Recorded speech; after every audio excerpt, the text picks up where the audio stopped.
Hello， 各位观众朋友，大家好，欢迎收看今天晚上恐怖怪谈。今天晚上我要介绍世界上哪一个人恐怖经历发生在世界上哪一个角落呢？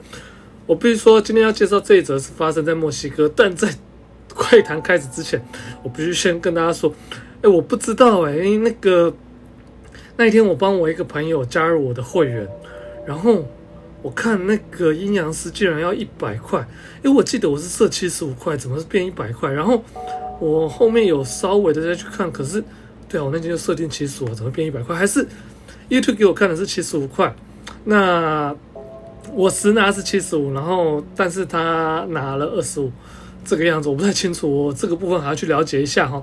那假如最近有加入会员的话，那就不好意思，谢谢老板啦，100块，对，好了 ，OK， 那回到怪谈这边哈。今天这一则经历呢，我必须说，算恐怖吗？我觉得还蛮有趣的。为什么？因为他今天所碰到的经历啊，跟我们以前在诉说的一些理论很像，甚至一样。但一个是在东方，一个是在西方，一个就是华人圈嘛，然后就是华人文化嘛，然后一个是在欧美国家西班牙的文化，他们竟然会跟我们有雷同的事情发生，至于是什么样的事情呢？接下来我就来介绍给大家咯。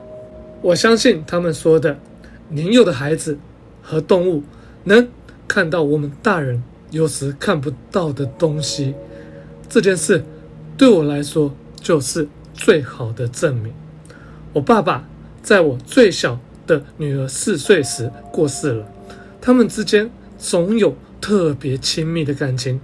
我爸爸非常疼爱这个小女儿，把她宠得不得了。他几乎不离开我爸爸的身边，大部分时间都宁愿跟我爸爸他在一起，也不想跟哥哥姐姐玩。那时我女儿正在学芭蕾舞，每次练完回家都会特别为我爸爸跳舞。他总是很有耐心的看着他，为他鼓掌，告诉他她是个漂亮的芭蕾舞女孩。他们总是一起吃饭，他会不停的说话，常常编一些关于仙女和独角兽的故事给他听。我爸爸养了一只会说话也会表演一些小技巧的鹦鹉，但那些技巧只肯对他一个人做。其中一个技巧是，当爸爸伸出手指对他说把你的脚给我时，鹦鹉就会把脚放在爸爸的手指上。这招他从来不肯对任何人做，连总是黏在爸爸身边的女儿也不例外。这只鹦鹉的名字叫盖罗，意思是金发，因为它头上有黄色的羽毛。爸爸过世后，我非常担心女儿，觉得她一定会特别的难过。我一直很害怕要跟她谈，告诉她为什么以后再也见不到梅尔爸爸了。我已经告诉过2个大一点的孩子，觉得现在应该也要告诉他了。当时房间里只有我和他，我开始跟他说，我有件事情想要告诉他，关于梅尔爸爸的。我解释说，他必须离开，去一个他再也不会生病的地方。他却打断我说，我知道啊，他叫我不要难过。我原本以为可能是他过世前跟他说的话，因为他已经病了一段时间，但后来我就不那么确定了。我们谈过之后的几天，开始注意到他会自己跑开，一个人在那里笑，跟谁说话。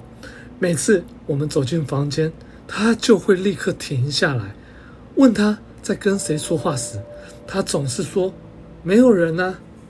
我们有好几次看到他在跳舞，还说你看我会这个，然后向某个我们看不见的人鞠躬。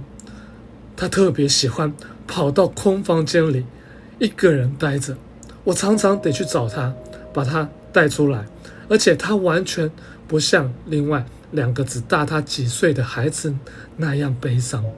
那2个会一直说好想梅尔爸爸哦，会难过，但这个最小的孩子最小的女儿却像往常一样开心，仿佛什么事情都没有发生过。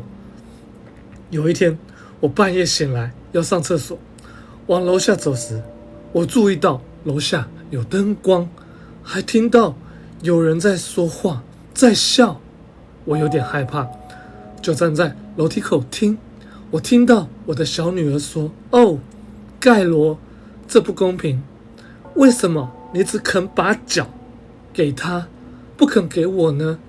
我轻轻地走下楼，看到那只鹦鹉正把脚伸出去，像是放在什么东西上，这让女儿哈哈笑着拍着手。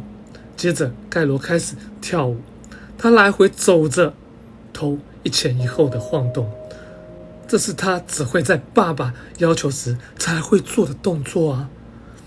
接下来我感觉到的情绪太强烈了，我跑回楼上，把脸埋进枕头里大哭。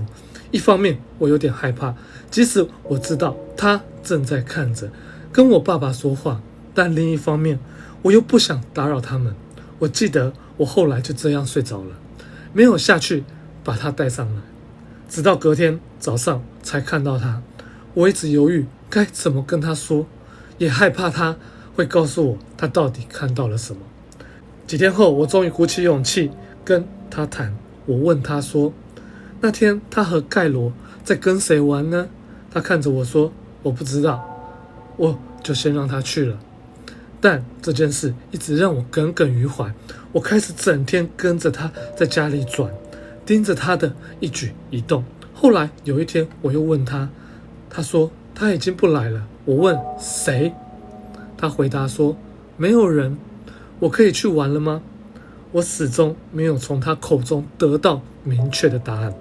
盖罗开始不想吃东西，在爸爸过世大约2个月后，我们发现他死在笼子里。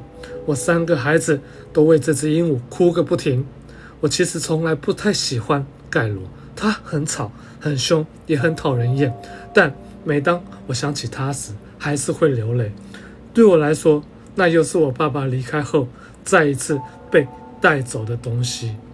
好，介绍完今天这则恐怖怪谈，你们觉得如何呢？会不会就跟这个人他所诉说的一样，他的女儿还在跟他过世的爸爸一起在玩呢？我不知道，我觉得很像甚至连那只鹦鹉，因为其实在我们华人世界来讲的话，其实小朋友啊、动物啊，确实他的第六感啊，或者是怎么样，他们比较容易看到这些好兄弟，或者是已经过世的人。我不知道这样算好吗？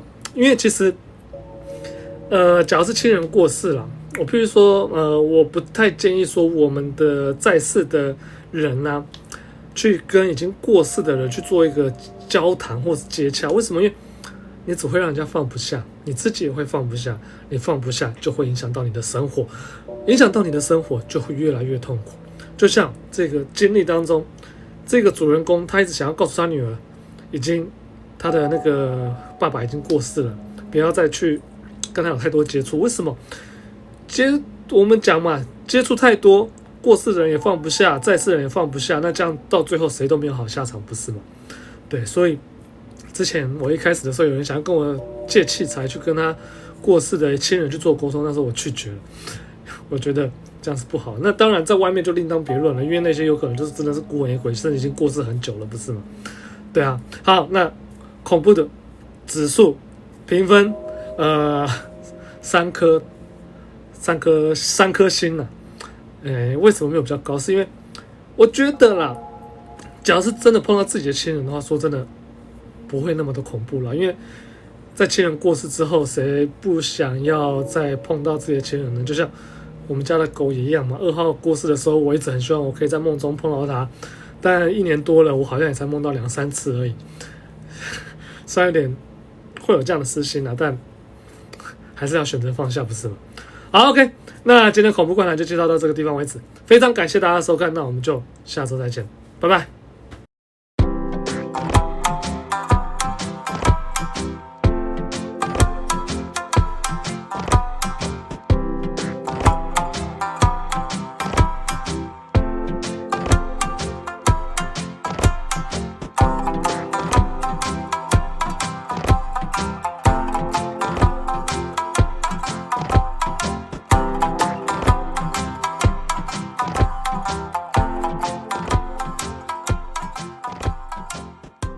咿呀擦擦。